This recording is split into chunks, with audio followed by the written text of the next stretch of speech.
Today, we are digging into a Supreme Court case from 1997 that honestly reads more like a mystery novel. We've got a family at war, a big inheritance up for grabs, and a secret that all comes down to a wedding that might or might not have happened almost 70 years ago. Let's get into it. So, this is the big question, right? Can a marriage with absolutely no paper trail decide who gets a family fortune? I mean, think about it. How would you prove your own parents were married decades after it happened, with no certificate, no photos, nothing but what people remember? That is the massive hurdle at the center of this whole story. Okay, so let's set the scene. The year is 1968 and we're in Cebu. The estate of Basilio and Genoveva Balogbog, who'd passed away a few years earlier, is about to become a legal battlefield. Their surviving kids are about to get a knock on the door from a past they say never happened. So let's meet the key players here. First, you've got Leoncia and Gaudioso. They're the surviving children of Basilio and Genoveva. But then, two young men show up, Ramonito and Generoso, and they claim to be the sons of Leoncia and Gaudioso's older brother, Gavino, who died way back in 1935. If they're telling the truth, that makes Leoncia and Gaudioso their aunt and uncle. And right here, this is the heart of the fight. Ramonito and Generoso say, hey, we are the legitimate sons of your brother Gavino, and that means we are entitled to his one-third share of our grandparents' estate. But Leoncia and Gaudioso fire right back with, you've got to be kidding.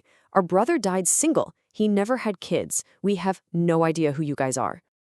Now, for Romanito and Generoso to get any of that inheritance, they have to prove they are legitimate heirs.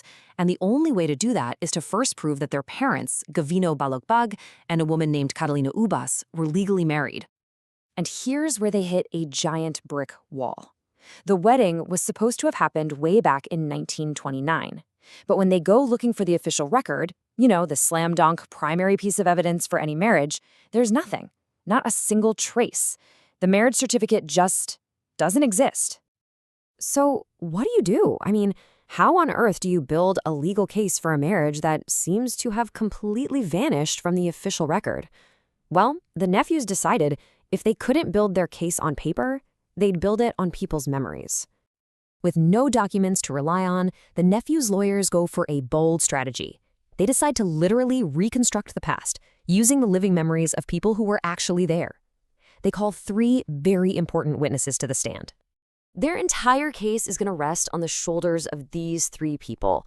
Priscillo Trazo, who was the former town mayor, Matias Pagoy, a very close family friends, and of course, the most important witness of all, their own mother, Catalina. First up is Priscillo Trazo. He was the town mayor back in the late 20s, and he testifies that, yes, he absolutely attended their wedding in 1929, and he says he knew them well. Why? Because Catalina was a dancer, and Gavino played the guitar for her, and they performed together at his political rallies. He always knew them as husband and wife. Then the testimony gets even more personal and powerful. A family friend, Matias Pogoy, also says he was at the wedding, but his memory is anchored by these really specific and kind of heartbreaking details. He was a carpenter, and he says he's the one who made the coffin for Gavino when he died. And even more tragically, he says he also made a small coffin for one of their children, Petronilo, who died when he was just 6. I mean, these aren't vague memories. These are real, painful, tangible connections. And finally, their mother, Catalina Ubas, takes the stand. She confirms everything. She says, yes, she was married to Gavino, they lived together, and they had 3 sons. And then she gives the critical explanation for that missing document. She says the priest handed her the marriage certificate, but it was lost, burned during the chaos of the war. Okay, so the nephews have built a pretty compelling case based on human memory, but now it's the aunt and uncle's turn, and they think they have the one piece of evidence that is going to completely demolish this entire story. Leoncia, the aunt, gets on the stand and keeps it short and simple. She says, flat out, my brother Gavino died single. He died in our family home, and he never had any children. It is a total 100% denial of everything the nephews have just claimed. And here it is. This is their trump card. They produce an official certificate straight from the local civil registrar, and it states very clearly that they have checked the official book of marriages for the entire decade from 1925 to 1935, and there is zero record of any marriage between Gavino Balogbog and Catalina Ubas. So now, you have this classic standoff in court. On one side, you've got the vivid, emotional, and really consistent testimony from three people who swear they saw family exist. And on the other side, you've got a cold, hard, official government record. A big book that's completely empty where that marriage should be. Who do you believe? So when you have a case like this, a direct clash between human memory and an official record, how does a court decide? Well, they turn to a really powerful and very old legal principle to help them figure it out.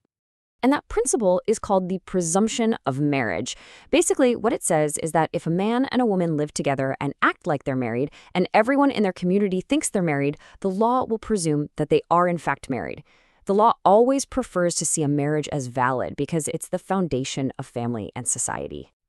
This idea is so fundamental to the law, it even has its own Latin phrase, semper presumitur pro matrimony. It just means always presume marriage.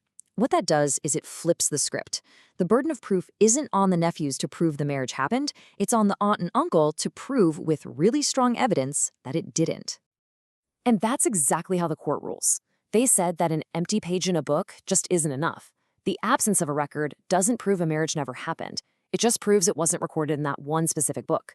And when you weigh that empty page against the powerful, credible testimony of three witnesses, the presumption of marriage wins. But hold on, the story doesn't quite end there. The testimony and that legal principle were already a strong case, but there was one more piece of the puzzle, a final knockout blow that came from the absolute last person you would ever expect. So what could possibly be more powerful than all that testimony and legal doctrine? The answer, incredibly, came from the uncle's own mouth. And here is the absolute bombshell. It turns out that same year, 1968, the uncle, Gaudioso, was testifying in a totally separate police investigation. During his testimony, he was asked under oath how he knew Ramonito. And his answer? I know because he is my nephew. He is the son of my elder brother. It was a direct admission, on the record, a statement against his own financial interest that he could never ever take back. Game over. With the uncle's own words sealing the deal, the Supreme Court confirmed it all. Ramonito and Generoso were the rightful heirs. It leaves us with this really interesting question, doesn't it? When the official records are gone, lost to war or time, where does a family's real truth live? Is it in the stories we keep alive and the memories we pass down? Or is it found in those unguarded moments, in what we admit to be true when we think nobody important is listening?